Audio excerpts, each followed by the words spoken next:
Sir ఎన్నో అంచనాలతోనే అయితే 'matka' movie వచ్చింది.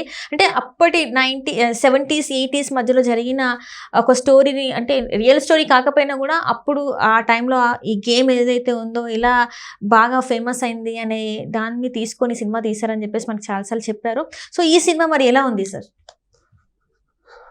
బర్మా నుంచి ఒక కుటుంబం పొట్ట చేత పట్టుకొని విశాఖపట్నానికి వచ్చి ఎలాంటి కష్టాలు పడింది, అందులో ఒక పిల్లవాడు ఒకరిని హత్య చేసి, అంటే తన కుటుంబం మీద ఒక వ్యక్తి దాడి చేస్తే, తల్లి మీద తన అన్నదమ్ముల మీద దాడి చేస్తే తిరగబడి అతన్ని చంపేసి చిన్న వయసులోనే జైలుకి వెళ్ళి, సో పెరిగి పెద్ద అయ్యి అక్కడ జైల్లోనే బయటకు వచ్చి ఎలా ఒక మార్కెట్ కూలీగా తన కెరీర్ని మొదలుపెట్టి అక్కడే మట్కా కింగ్గా ఎలా ఎదిగాడు అనేది ఈ మట్కా కథ.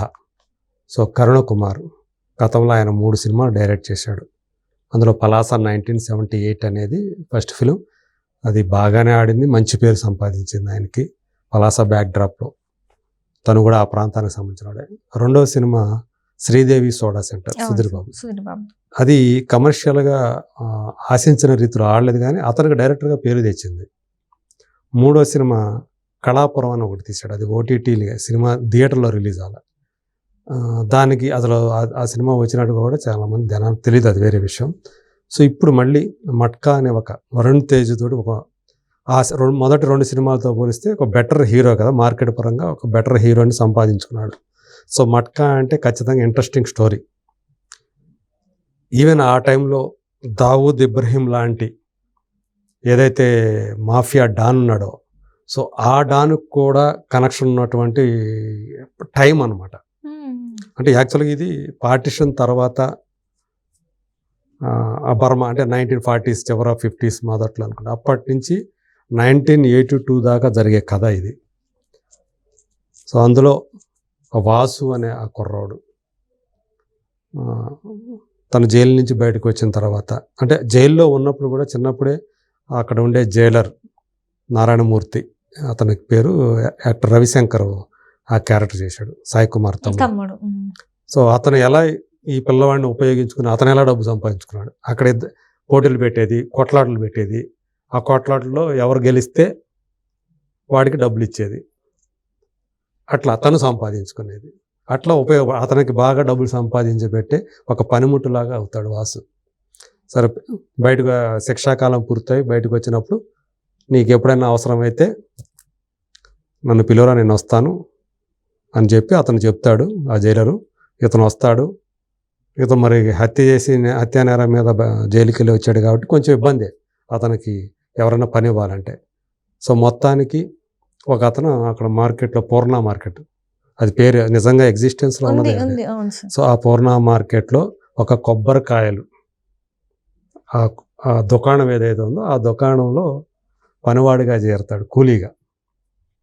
సో ఆ తర్వాత అదే షాపుని పార్ట్నర్షిప్, 50-50 పార్ట్నర్షిప్ మీద ఎలా తీసుకున్నాడు, దానికి ఎలాంటి ఏ పరిస్థితులు దోహదం చేశాయి, ఆ దుకాణదారు యజమానిని ఒక సన్నివేశంలో కాపాడి ఎలా దగ్గరయ్యాడు, అక్కడి నుంచి అతను తన సామ్రాజ్యాన్ని ఎలా విస్తరించాడు కొంచెం అంచెలంచెలుగా. నానిబాబు అనే ఒక లోకల్, అంటే అక్కడ ఇద్దరు డాన్లు ఉంటారు, అంటే డాన్ లాంటి వాళ్ళు వైజాగ్ని పంచుకుంటారు అన్నమాట వాళ్ళు. సో అందులో ఒక అతను నానిబాబు అనే అతను, సో ఇంకొక అతను కేబీ అనే అతను. ఈ కేబీ అనే క్యారెక్టర్నేమో తమిళ నటుడైనటువంటి జాన్ విజయ్ చేస్తే, నానిబాబు అనే క్యారెక్టర్నేమో కన్నడ నటుడైనటువంటి కిషోర్, అతను ఆ క్యారెక్టర్ చేశాడు. సో ఎప్పుడైతే వాళ్ళిద్దరు విరోధులు, ఇతను పూర్ణ మార్కెట్ని కేబీ హస్తాల నుంచి ఎప్పుడైతే బయటపడేశాడో అప్పుడు నానిబాబు ఇతన్ని సొంతం చేసుకుంటాడు, వాసుని. సో అతనికి మొదట్లో సహాయకుడిగా మొదలైన వాడు అతనితోటి వ్యాపార భాగస్వామి అయ్యి, తర్వాత మట్కా అనే ఒక జోదాన్ని తను బాంబేకి వెళ్ళినప్పుడు వాడు గమనించి, యాక్చువల్గా బట్టల కొట్టు పెట్టాలని, బట్టల వ్యాపారం చేయాలన్న ఆలోచనతో అక్కడికి వెళ్ళిన వాడు ఆ ఆలోచన విరమించుకొని అక్కడ చూసినటువంటి ఒక ఆట చూసి ఇన్స్పైర్ అయ్యి దాన్ని తీసుకొచ్చి విశాఖపట్నంలో ఆ మట్కా అనే జూదాన్ని ప్రవేశపెట్టి ఎలా ఒక కింగ్ అయ్యాడు అనేది.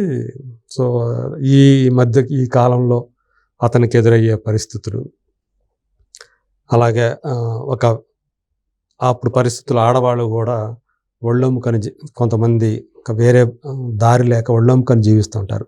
అలాంటి కుటుంబానికి చెందినటువంటి ఒక అమ్మాయి సుజాత, ఆమెకు ఒక అక్క పద్మ. సో ఆమె ఒళ్ళొమ్ముకొని జీవించే అమ్మాయి, కానీ చెల్లెలు మాత్రం ఆ పనిలోకి వెళ్ళనివ్వదామె. ఆమెకు ఒక మూర్ఛ వ్యాధి ఉంటుంది పద్మకి. సో ఇలాంటి పరిస్థితుల్లో తారసపడితే వీళ్ళన్న ప్రసాద్, ఆ క్యారెక్టర్ చేసింది సత్యం రాజేష్, ఎవరు వాసు అన్న. అతను వేసి దగ్గరికి వెళ్ళినప్పుడు ఆ వేసి పద్మ అయితే ఆమెకి అప్పుడే మూర్ఛ వేస్తే అదే టైంకి ఇతను ఆమె దగ్గరికి వెళ్ళినప్పుడు, సో అప్పుడు ఈ కుటుంబానికి ఆ కుటుంబానికి మధ్య ఒక బంధం ఏర్పడి వాళ్ళిద్దరిని కూడా, అక్క చెల్లెలిద్దరిని కూడా తన ఇంటికి తీసుకొస్తాడు వాసు. తన ఇంట్లోనే పెట్టుకుంటాడు, పెళ్లి చేసుకుంటాడు సుజాతని. ఈ తర్వాత ఏం జరిగింది, ఒక పాప పుడుతుంది. ఆ తర్వాత ఈ మట్కా అంటే దేశంలోని ఆర్థిక పరిస్థితినే అతలాకుతలం చేసేటువంటి టైపులో ఇతను ఆ మట్కా జూదాన్ని దేశవ్యాప్తం చేసేస్తాడు. అంత డబ్బంతా ఏమైపోతుందో తెలియదు, అంటే చలామణి ఉండదు బయట. మొత్తం ఫైనాన్షియల్ వ్యవస్థ మొత్తం ఇదైపోతుంది, ప్రధానమంత్రి దాకా వెళ్ళిపోతుంది. ఏమవుతుంది, ఏం జరుగుతుంది, అసలు ఏంటి, డబ్బంతా ఎక్కడికి వెళ్ళిపోతూ ఉంది అంటే అప్పుడు ఒక ఇన్వెస్టిగేటివ్ ఆఫీసర్ని పెడతారు వాళ్ళు. అతను నవీన్ చంద్ర. అతను ఆ ఇన్వెస్టిగేషన్ మొదలు పెడతాడు. అందులో అతను చెప్పే కథ ఇదంతా కూడా వాసు కథ. అతను ఇన్వెస్టిగేషన్లో ఏమేమి తెలుసుకుంటాడో అవన్నీ కూడా మనకి పంచుకుంటూ ఉంటాడు ప్రేక్షకులకి. సో ఇది నెరేషన్ ఇలా చేశాడు అనమాట. అంటే ఒక చిన్నపిల్లవాడుగా మొదలైనటువంటి వాసు మట్కా కింగ్గా ఎదిగి చివరికి తన కుటుంబాన్ని దానివల్ల ఎంతమందికి శత్రువు అయ్యాడు, తన కుటుంబాన్ని రక్షించుకోగలిగాడా, కోల్పోయాడా, ఏమైంది, ఇది కథ. సో ఈ నెరేషనే ఇబ్బందికరంగా ఉందని చెప్పాలి. స్పీడ్ లేదు, చాలా చోట్ల లాగ్ అనిపించింది. ఈ పాటలు వచ్చేటప్పటికల్లా స్పీడ్ బ్రేకర్లే, ప్రతి పాట స్పీడ్ బ్రేకర్ లాగానే ఉంది. క్లైమాక్స్ ముందు వచ్చే ఒక పాట కూడా, అక్కడ వచ్చే యాక్షన్ సీక్వెన్స్, హీరో అంటే మనకు ఎలా ఉండాలంటే అతనికి ఎదురొచ్చే వాళ్ళు కూడా చాలా దృఢకాయలు అయి ఉండాలి, కిరాతకులు అయి ఉండాలి. వాళ్ళు పెట్టల్లాగా కనిపించి హీరో ఒక సింహంలాగా ఉంటే ఆడియన్స్లో పెప్పు రాదు అసలు. అలా చేసే ఆ సీన్ని ఇది ఈ ప్రీ క్లైమాక్స్ సీన్ని. అలాగే తను క్రెడిట్స్లో 2 హాలీవుడ్ డైరెక్టర్లకి ట్రిబ్యూట్ చెప్పాడు. అందులో మార్టిన్ స్కార్సిస్ అనే ఆయన, ఇంకొక అతను బ్రియాన్ డి పాల్మా అని. ఆ బ్రియాన్ డి పాల్మా అనే ఆయనకి ఎందుకు చెప్పాడని నా సినిమా చూసినప్పుడు అర్థమైంది ఏంటంటే, నేను స్కార్ ఫేస్ అనే సినిమా అందరికి అది సూపర్ పాపులర్ ఫిల్మ్, అది అల్ పసినో అని చెప్పేసి అతను గాడ్ ఫాదర్లో కూడా చేసిన ఆయన. ఒక సీన్కి వెళ్ళినప్పుడు అందులో సీను యాస్టిజ్కి ఇందులో పెట్టేశాడు. ఒక విలన్ని చంపడానికి అందులో వెళ్ళి, నువ్వు నాకు ఇప్పుడు దాకా ఆశ్రయం ఇచ్చావు, నువ్వు హెల్ప్ చేసావు, అందుకని నేను నిన్ను చంపను అంటాడు అని. తన అనుచరుడు ఎవరైతే ఉంటారో, సరే నీకేం చేయాలో తెలుసు అంటే అనుచరుడు కాల్చి చంపుతాడు అక్కడ. సేమ్ యాస్టిజే ఇక్కడ అదే సీను, హీరో తనకు ఆశ్రయం ఇచ్చిన వాడిని నేను చంపను అంటాడు. తన తమ్ముళ్ళు అంటాడు, ఏరా ఏం చూస్తున్నావు అంటాడు. అతను ఆ పని చేస్తాడు. సో ఇలా సేమ్ అంటే కొన్ని సీన్లని. అలాగే మార్టిన్ స్కార్సిస్ కూడా, అతను అనేక సినిమాలు, రాబర్ట్ డి నీరో అలాగే లియోనార్డో డి కాప్రియో అని ఒక సూపర్ స్టార్స్ ఇద్దరు, వాళ్ళతోటి గొప్ప గొప్ప సినిమాలు చేశాడు ఆయన మార్టిన్ స్కార్సిస్. ఆయన సినిమాలను కూడా ఇందులో చాలా వరకు సీన్లు కాపీ చేసినట్టు మనకు కనిపిస్తుంది. సో ఇతని లుక్స్ కూడా చాలా చోట్ల చిరంజీవికి సంబంధించిన రెఫరెన్స్లు మనకు కనిపిస్తూ ఉంటాయి. అలాగే ఇంద్రుడి చంద్రుడిలో అతను ముసలి కమలాసన్ ఉంటాడు, బొగ్గల్లో ఇవి పెట్టుకొని మాట్లాడుతున్నట్టు ఉంటాడు. సేమ్ అది పెట్టారు ఇందులో, ఏవో పెట్టారు లోపల ఇక్కడ వరుణ్ తేజ్కి పెద్ద అయిన తర్వాత, ఒక పిల్లకి తండ్రి అయిన తర్వాత. అలా అవి మనకు తెలిసిపోతూ ఉంటాయి. ఇది ఒక ఇబ్బందికరమైన విషయం. ఆ నెరేషన్ కూడా స్పీడ్గా లేకపోవటం. ఒక చోట మేకలు నక్క కథ తన కూతురికి చెప్తాడు. ఆ టైంలో కొంతమంది అంటే జనాలు దాన్ని కొంత టైం తీసుకుంటాడు అనమాట. ఆ కథ చెప్పడం మొదలుపెట్టిన తర్వాత జనాలు కొంతమంది లేచి బోర్ ఫీల్ అవుతారు, ఖచ్చితంగా బోర్ ఫీల్ అవుతారు. ఇది గమనించుకోవాలి డైరెక్టర్, ఎడిటరు గమనించుకోవాలి. అక్కడ వాళ్ళు అది ఆ ఫెయిల్ అవటం అనేది స్పష్టంగా కనిపించింది. ఎక్కడ కూడా ప్రేక్షకుడు హీరో క్యారెక్టర్ తోటి కనెక్ట్ అయితేనే సినిమా హిట్. సో ఆ హీరో చేసే పనులన్నీ కూడా కరెక్ట్గా ఉన్నాయనిపిస్తేనే అది హిట్. అది మిస్ అయిపోయింది సినిమాలో. సో మనం వాసు క్యారెక్టర్తో ట్రావెల్ చేయలేం, కష్టం. సో అలా నోరా ఫతేహి క్యారెక్టర్ ఉంటుంది, అదే నాని బాబు అని చెప్పాను కదా. సో అతని ఉంచుకున్నామలాగా ఉంటుంది. అప్పుడు ఆ కాలంలో అలాగే ఉండే క్లబ్బులు ఉంటాయి. ఒక క్లబ్లో కూల్ స్పాట్ అని, గోల్డ్ స్పాట్ లాగా కూల్ స్పాట్ అని ఒక కూల్ డ్రింక్ కంపెనీ. సో దానికి సంబంధించిన ఒక క్లబ్బు, ఆ క్లబ్లో ఆమె డ్యాన్సులు చేస్తూ ఉంటుంది. అలా ఆమె క్యారెక్టర్ త్రూ అవుట్ ఉంటుంది. సో ఇలా యాక్టర్ల పరంగా అందరూ కూడా బాగానే చేశారు. కొంత ఇది నేను చెప్పాను కదా, నోట్లో పెట్టుకోని మాట, అది అంతగా అనిపించలేదు, అది ఎఫెక్టివ్గా రాలేదు. అది అతని పర్ఫార్మెన్స్కి మాత్రం బాగా చేశాడు. వరుణ్ తేజ్కి గతం సినిమాలతో పోల్చుకున్న గద్దరగండ గణేష్లో ఎంత చేశాడో ఇందులో కూడా అంత బాగా చేశాడు. సో ఆ ఫాల్ట్ అంతా డైరెక్టర్, అతని చేత అవి పెట్టించి మాట్లాడించడం ఇదంతా కూడా అది డైరెక్టర్ ఫాల్ట్ అని అనుకోవాలి.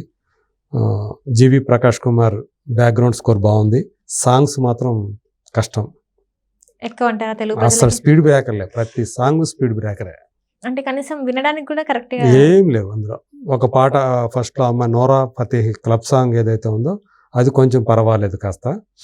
చివరిలో ప్రీ క్లైమాక్స్లో వచ్చే రామా టాకీస్ సాంగ్ ఒకటి ఉంది, అది కొంచెం జానపద శైలిలో ఉంటుంది.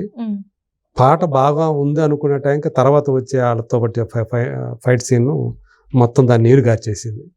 సో ఇలాంటి అంటే తను రాసుకున్న సీన్లే, వాటిల్లో స్పీడ్ అనేది, ఒక పేస్ అంటాం కదా, ఆ పేస్ అనేది ఉండాలి, పరిగెత్తుతున్నట్టు ఉండాలి సినిమా. అలా లేకపోవటమే ఈ సినిమా చేసుకున్నటువంటి దురదృష్టం. అందుగురించే ఈ సినిమాకి కష్టం 2 ఇవ్వటం కూడా కష్టమే. దీనికి రేటింగ్ 2 కూడా లేదంటారా సార్? దర్శకుడు కరుణ్ కుమార్ నేను ఎక్స్పెక్ట్ చేయలే. నాకు అతను ముందు 2 సినిమాలే అతని డైరెక్షన్ కానీ అతని నెరేషన్ కానీ బెటర్ అనిపించింది స్క్రీన్ ప్లే పరంగా. ఈ సినిమాకి కథ, మాట, స్క్రీన్ ప్లే, మాటలు కూడా అతనే. కొన్ని చోట్ల బాగుండే, రాజకీయాలకు సంబంధించినటువంటి, జీవితానికి సంబంధించినటువంటి అతను రాసిన మాటలు కొన్ని చోట్ల పేలాయి కూడా.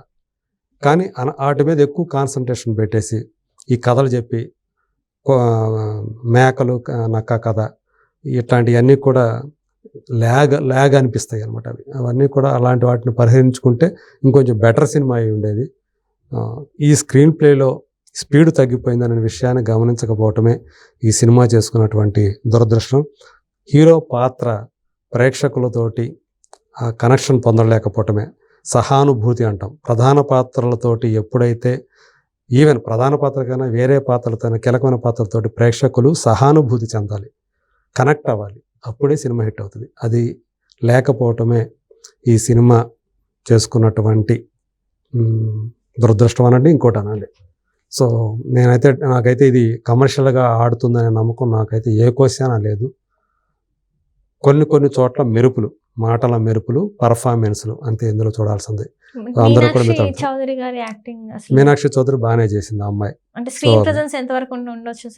ఉంది అంటే చివరిలో ఒక ½ అన్ అవర్ తీసేస్తే అమ్మాయిది ఉంది, బాగానే ఉంది. సో ఓవరాల్ గా అంటే టెక్నికల్ డీసెంట్ రోల్ అమ్మాయిది. సలోని చివరిదాకా ఉంటుంది. అలాగే రూపలక్ష్మి బలగంతో బాగా పేరు పొందినటువంటి ఆమె రూపలక్ష్మి ఇందులో తల్లి క్యారెక్టర్ చేసింది. సో ఆమె, కిషోర్ కుమార్, జాన్ విజయ్ కిషోర్ కుమార్ బెటర్ అనిపించాడు జాన్ విజయ్ కంటే. జాన్ విజయ్ది మొనాటనే అయిపోయింది, అది ఒకే స్టైల్లో చేస్తూ ఉన్నాడు అతను. చేసే ఏ సినిమా చూసినా ఒకే రకంగా కనిపిస్తూ ఉన్నాడు.